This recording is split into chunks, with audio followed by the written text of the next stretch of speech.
Artist V Ranganathan alias Maruthi, was born 28 August 1938, died 27 June 2023, whose work has adorned several magazines and books, having moved from his hometown Pudukottai to Chennai. Ranganathan, who later came to be known as Artist Maruthi, began drawing cinema posters. He draws inspiration from artists like R Natarajan, Madhavan, whom he considers as his guru. Initially he was working as a designer for film posters in Chennai. Slowly he became a freelance artist for magazines and organizations. His area of specialization is watercolor and oil paintings. His first illustration was published in Kumudham for a story Ayyo Paavam. Over the last many decades, the artist was renowned for his realistic illustrations, especially of women and female characters, which accompanied stories, poetry, and articles across newspapers and magazines. His drawings have appeared on the covers of novels by several renowned novelists, including Balakumaran, Sujatha,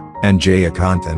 Maruthi also painted a portrait of actor and former Chief Minister M G Ramachandran in life.